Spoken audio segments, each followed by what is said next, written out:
So let's see. It's hard to throw a rock anymore without finding somebody, hitting somebody who's talking, not that we want to, who's talking about the Jeffrey Epstein emails, both those that have come out and have been inserted in a searchable database, and those that have yet to come out but are rumored, and the names of the people. This is on top of years of slow drips of revelations of who was on the Epstein plane, et cetera, et cetera.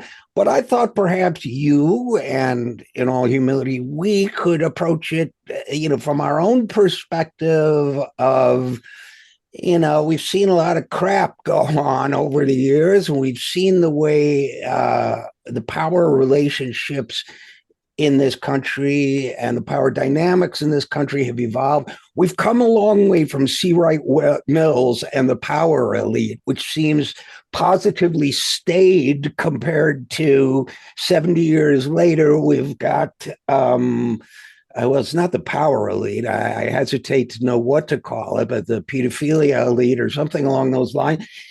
And yet part of me says, maybe this is simply an insight into how things always were, but the level of depravity, the level of predation, it's really shocking to me. It's like a play about the Borgias or something. I don't know. Before we get into the sort of politics of it, economics, what's your reaction to these emails?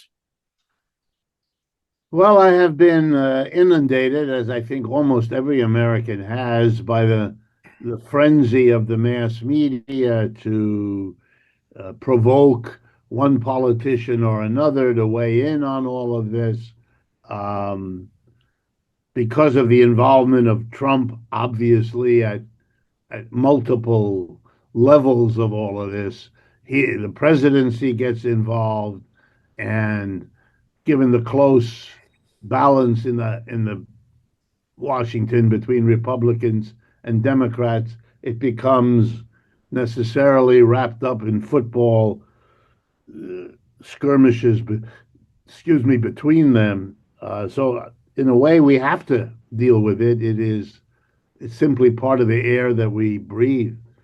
Here's my first reaction.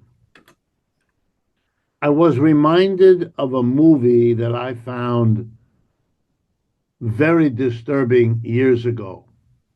It was by Pier Pasolini, an Italian director, a great Italian director. Mm-hmm.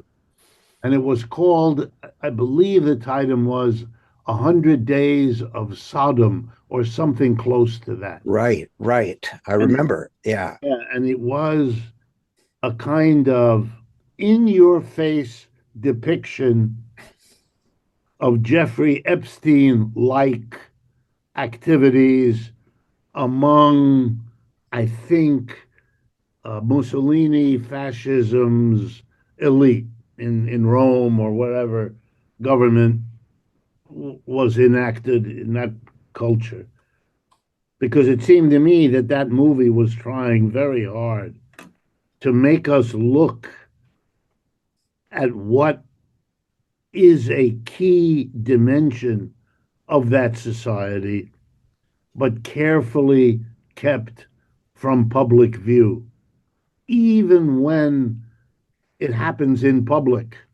And it's almost as though you're dealing here with people who want to get caught on some level, but can't quite bring themselves to do it. So that leads me then to wonder not that people in high places are doing this. I think that's always been true. I think that when you have social systems or communities in which a very few people have extraordinary wealth and power, that a dynamic sets up which ends up in this kind of behavior, among other kinds. That the disconnect of the few at the top from the many below them will have sooner or later sexual dimensions and transgressive, I'm being careful here, sexual implications. So I don't find that surprising, and I don't find it surprising that it finally sees the light of day.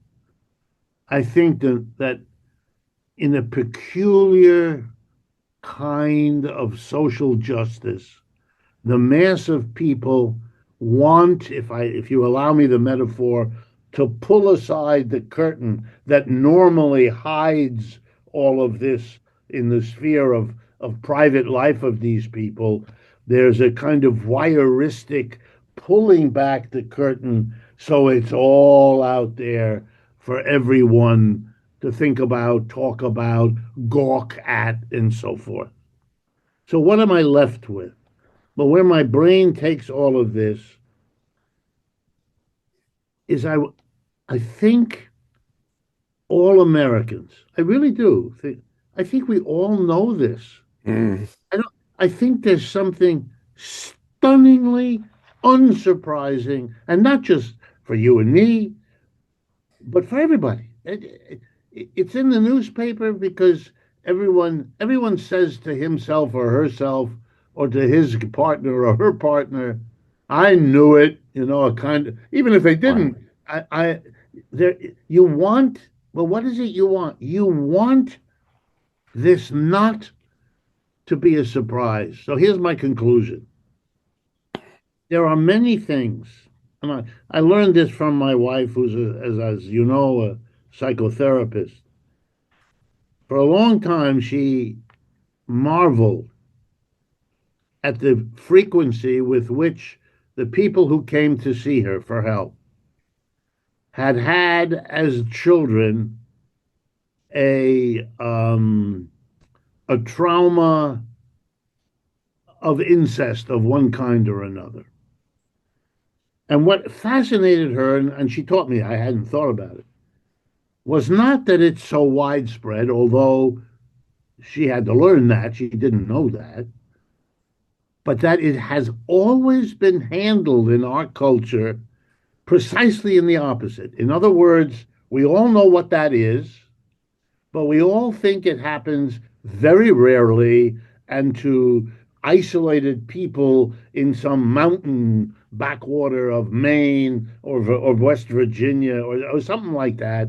Not to demean those states, but the imagery of an isolated Right. farmhouse when it's everywhere. And she's that's where we left it in our conversations, she and I. And all of that comes back to me now. We all know, and I think we're right, that this is everywhere in a society as unequal as ours. And yet we are needful, even including you and me, of somehow acting as if it was very exceptional. I even had the thought before we began this conversation right now that somehow maybe this is not an appropriate topic for you and me because it is so atypical when I, in fact, don't believe that. Right. It icky almost, but that's fascinating, Rick. And I have as I typically do, some thoughts about that. One is I remember when QAnon was overwhelming the media anyway, this rumor mill, this conspiracy theory shockwave. Uh, One of their prime theories led to a shooting at a pretty good pizza place down the street here. One of their theories was that the powerful, rich and powerful, especially in Congress here in Washington, D.C., had miles of underground tunnels, dark tunnels, where they were keeping children hidden in the darkness and using them for sexual purposes. And that so they thought that this pizza parlor was a doorway into it or something, which is insane, of course, but it has a kind of metaphorical truth. Sure. Sure. So, because people on some less than conscious level understand, whether they say so or not, that their kids are, pardon my language, getting screwed by the system, that they're being exploited, that there are things going on they don't know about, deals being made, pleasures being consumed, power being exploited in ways that they don't see, hence the darkness of the tunnels. And now here we have a case of actual pedophilia. Occasionally, when I would write about it as such, some conservative, pompous person would chime in the comments and say, technically it's hebephilia because just get lost. By our society defines them as children, hence pedo. Besides hebephilia, sounds to me like sexual attraction to Jews, which was not my experience as a single man. But a serious subject. Obviously, I don't mean to make light of the subject, but far from it. That's why I insist on the term pedophilia. But so we have that. Then we have things like the Bill Clinton Monica Lewinsky affair, which fascinated people. She was victimized by the way it was handled, including by Clinton and the party and his, so on. But and she was not a child; she was 22, so she was, barely into adulthood. But there's this tradition of exploitation and the lord of the manor, taking the young serf girls, and nobody can do anything, and so on. That's supposed to be, and twisted mind of exploitation, one of the perks of power. And then I'll also throw into the mix, because since you met your wife being a psychotherapist, what it made me think of was the anthropologist Gregory Bateson had a theory of schizophrenia that turned out not to apply to schizophrenia, but it's an interesting image, which is that of the double bind. And I find it very useful psychologically, just in terms of examining my own history, even, that when things are one way for a child, and the world is presented to them in another way. Oh no, we're a happy family.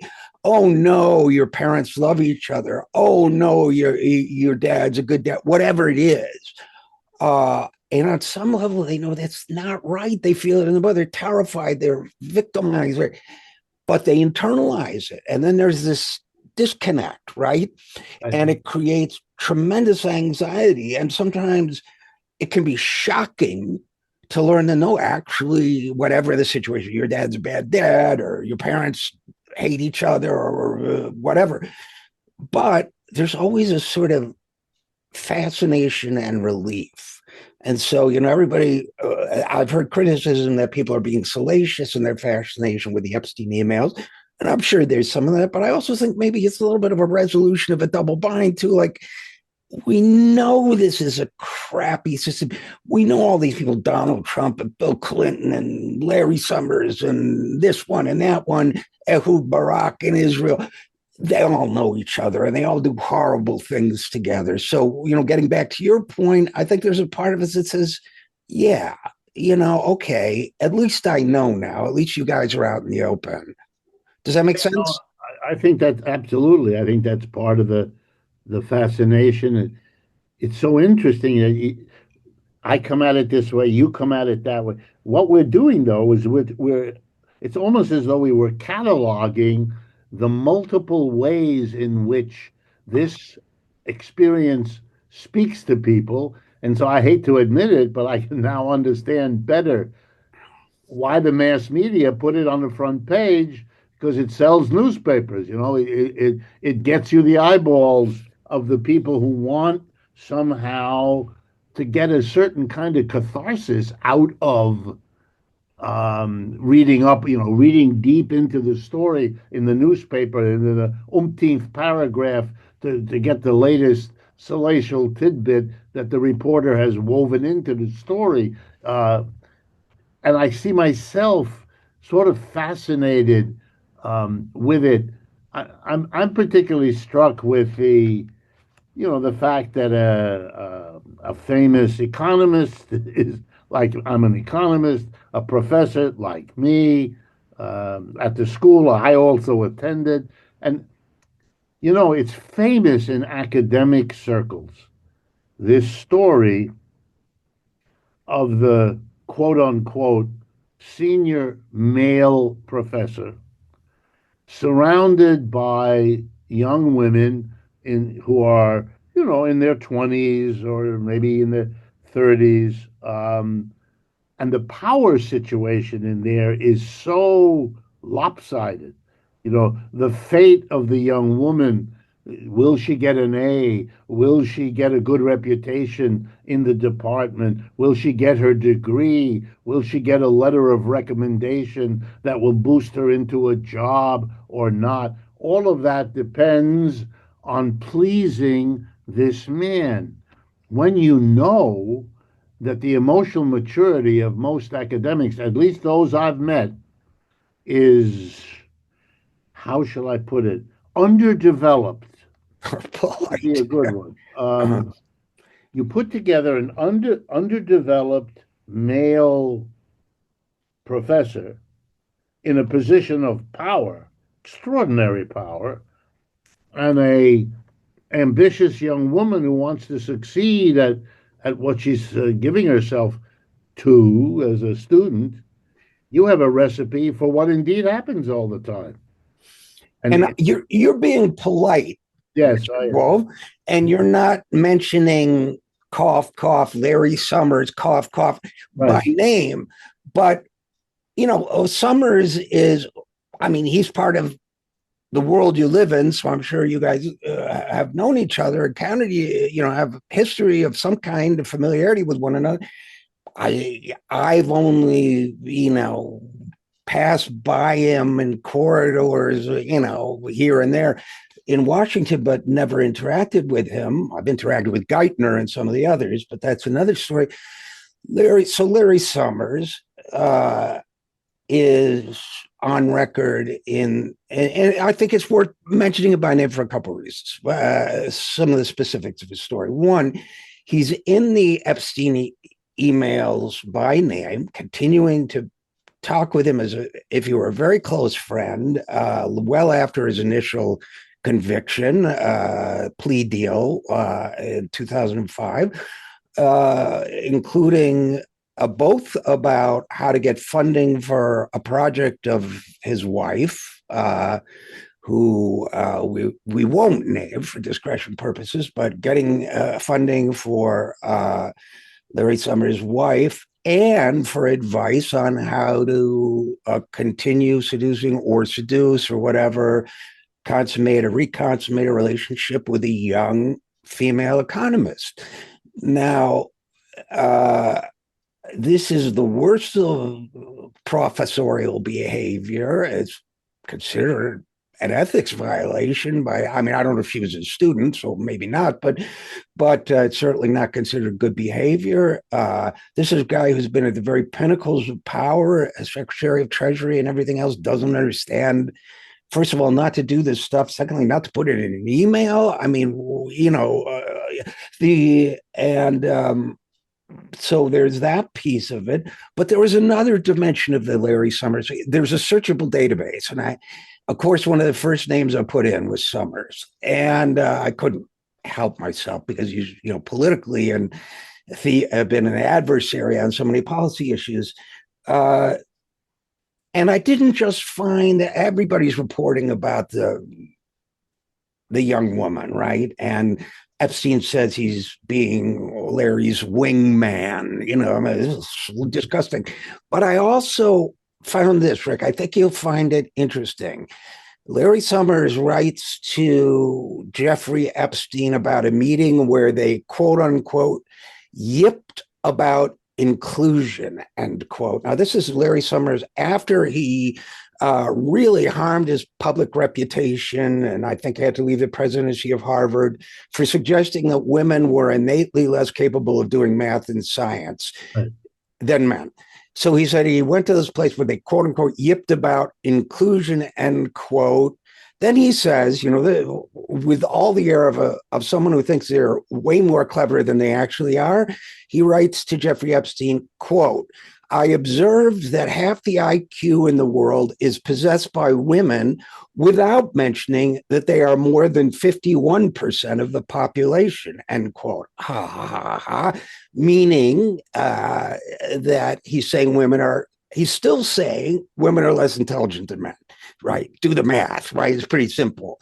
He also says, quote, I'm trying to figure out why American elites think that if you murder your baby by beating and abandonment, it must be irrelevant to your admission to Harvard, but hit on a few women 10 years ago and you can't work at a network or think tank. And then in capital letters, do not repeat this insight. Larry, I mean, I think the thing that struck me the most about it, besides the horrible thought, was the word you think that's an insight? You think that, well, what the hell? I mean, but the psychology of, I just feel this is probably a lot more common in some of these circles than we think it is. The bigotry, the self satisfaction. I don't know. What do you think? I mean, I'm trying to think of a superlative I could use to give you an idea of how much I agree with you. Let me try it this way. I spent 10 years of my life from the day I began as a freshman to the day I, got my PhD. The first 4 years of those 10 years were spent at Harvard. Then I spent a year at Stanford, and then I spent the next 5 years at Yale. So I have spent 10 years of my life endlessly circulating with the Larry Summers, including him, on more than one occasion. Right? Just being in a room, in a seminar, a session, in a cocktail party, or whatever it was, at the academic as I went through, the academic hoops. And what you call common, or what you just told us about that email, that's the norm. I kept encountering it. I kept being, I don't mind admitting it, somewhat shocked because the family I came out of had not prepared me for this. My parents shipped me off to Harvard, uh, saying, you're going to a temple of learning, the great university. I mean, not particularly that it was Harvard, but the university where there is a great library, and you will be taken through the highest products of civilization. That kind of mentality shit went off the university with me. So I wasn't ready for any of this. By the way, I wasn't ready for it among the students, and I wasn't ready for it among the faculty, nor in the relationships between them. But by the time I was done with my 10 years, I was able to say what I'm telling you now. It is the norm. And there's another dimension of this, I think, which proves it. All of these people, Barclays bank executive, whose name I forget, Ehud Barak, highest official of Israel, Bill Clinton, Bill Gates.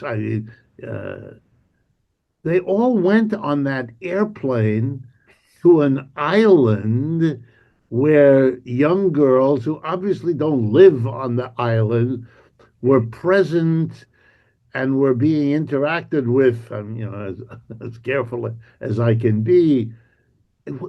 And they didn't think to themselves, this could be recorded, this could be filmed. I am taking chances with my own life and my own career and my own marriage. And what am I doing? This is the most compulsive behavior you could imagine. The risks. A Bill Clinton who might have missed being the president because he had been caught earlier, if you remember, running around the couch in a motel room after a secretary or whoever the woman was, and who had all the Monica Lewinsky catastrophe. And so they are, they are so used to this. They are so used to getting away with it that the notion that I'm at risk here doesn't occur to them. Why? Because this is so normal, a regular procedure. It's like people in the subway here in New York City. If you're in a crowded subway, you're going to get bumped because you're packed like sorry, and there's someone brushing against you. Doesn't Nothing happens. You don't turn on that person. You barely notice it. Why? Because you understand you're in the subway. That's the way it is. And women and men bump up against each. I mean, assumedly, most of the time, it's a non-event. For these people, getting on an airplane to having heard, which they must have, that this guy has gotten into trouble for pedophilia, been hauled into court, which suggests the trouble is serious, blah, blah, blah. Didn't matter. It didn't matter, you know.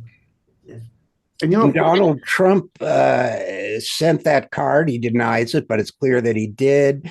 Made the drawing, the so-called erotic drawing, talking about getting girls, and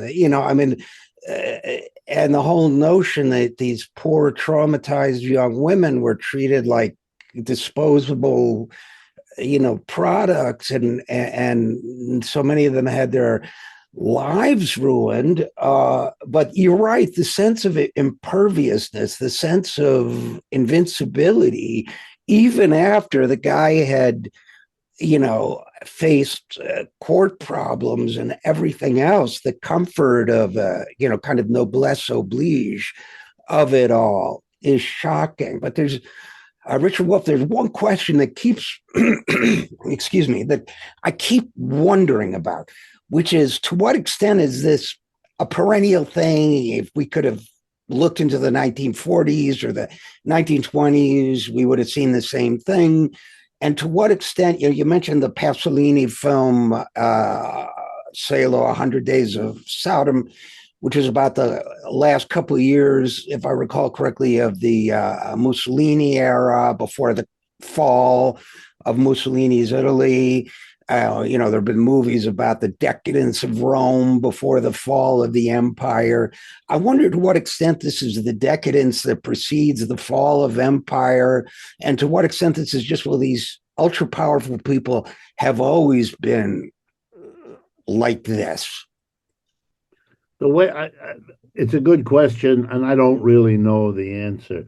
Here's my suspicion, which is all it is, that it's normal, but it becomes aggravated toward the end. It becomes it overflows so that you see it. Because before, efforts were made that succeeded in keeping it quiet.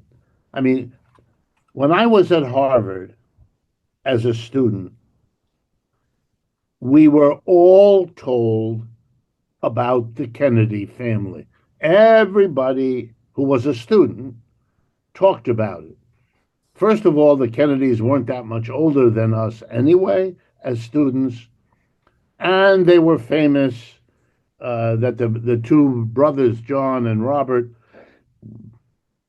had endless affairs with endless women that were procured for them. And then there was the story of the third brother, Chappaquiddick, if you remember that Right, sure. accident, and abandoning a young woman there and all the rest of it. And we were all presented with that story as if it wasn't notable. Or let me put it differently. It was only notable because the Kennedys were famous. Otherwise, it wouldn't have been noted because it was so normal. It was so rampant. It was so everywhere. And women didn't speak about it because they were ashamed because Mm. they would get blamed for whatever happened. It would not be the man who got blamed. The worst he would have is he got caught, but not blamed. Whereas the woman would suffer, extraordinary blame and abuse, including from her own friends, her own family, and on and on and on and on. So I think what happens is at the end, it overflows. It becomes a hysteria of the men who perpetrate and of the culture that kind of now demands to see it. And I'm struck with this one because it was known. We had all heard about it, whatever it is, 6 or 7 years ago. And here we're recycling the whole thing. I mean, this is a culture that wants to deal with this. It doesn't allow the president to sweep it under the rug. Right. Or, and this is, I'm glad you brought that up because nor does it allow a consensus of both parties to sweep it under the rug because people are saying, well, when the Democrats had the presidency and both houses of Congress, why didn't they put this stuff out? Well, to me, that says because not all, but there are enough people in both parties who kind of enjoy the perks of this system. Thank you very much. And do not want to upset it. Never mind that there are Democratic names and donors on there as well as Republican. Someday we might like to be on that jet too, whoever we is in that case. Absolutely. In my 10 years in the Ivy League, I saw that all the time. People in positions of power who had a fellow feeling, let's call it, for others in a position of power and saw all this as threatening.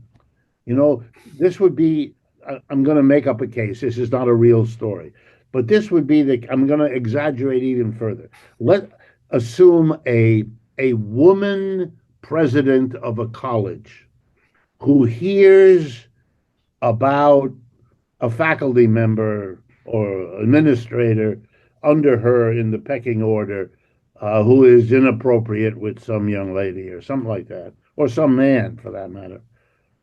She will, 9 times out of 10, she will not intervene in a public way. Hmm. And that's because she wants to protect the institution. Mm. I had a friend, he's no longer alive, so I can quote him, and he can't refute what I say.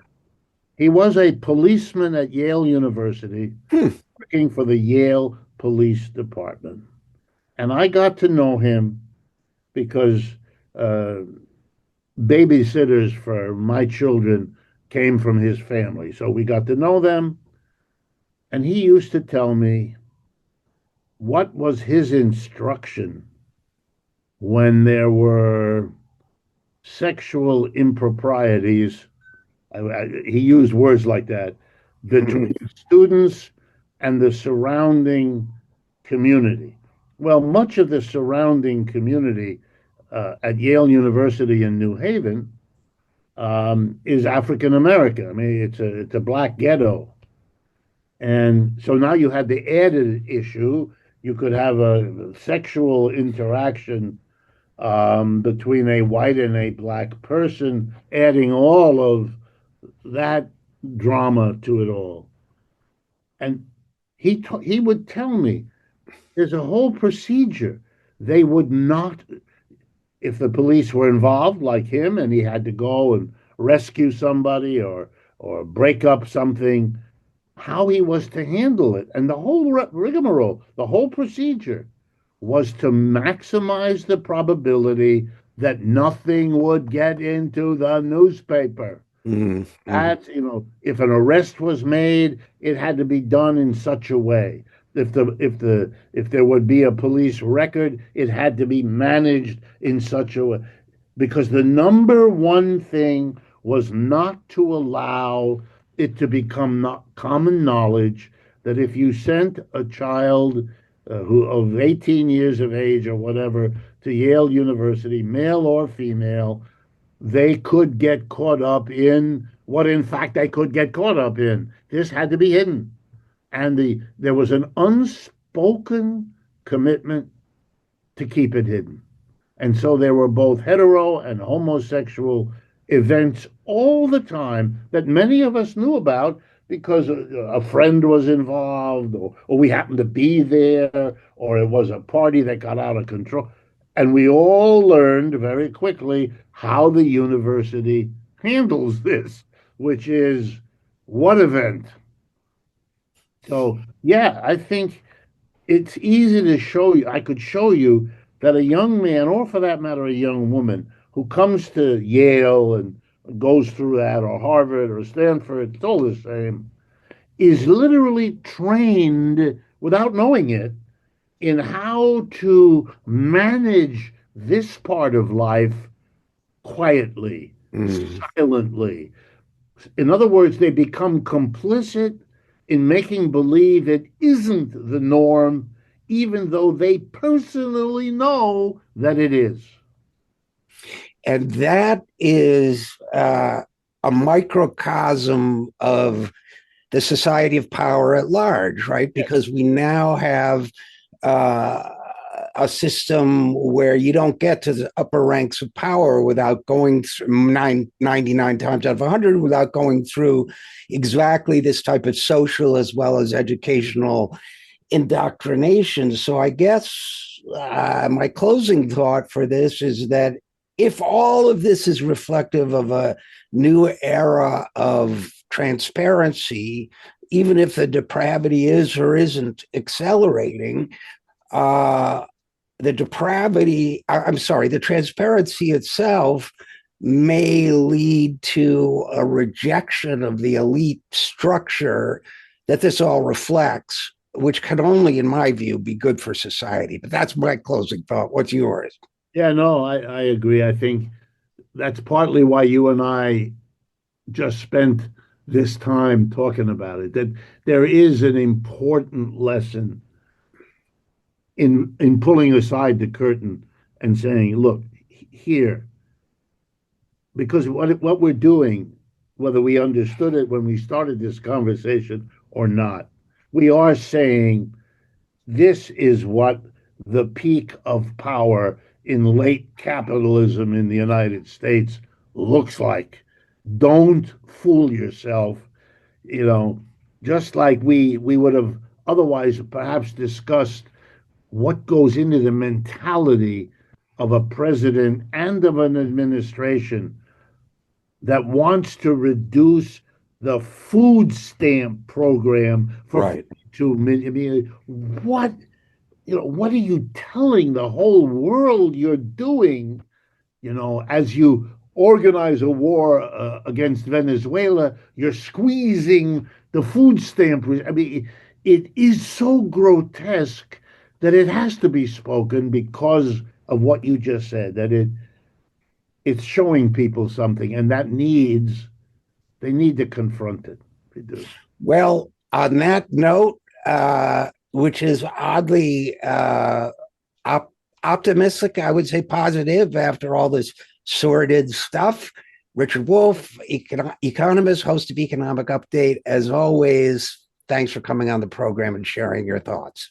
And as always, thank you for having and maintaining this program where we can do exactly this. We depend on your support here at the 0 Hour, so please give whatever you can at any of the links you see on your screen. Thanks so much.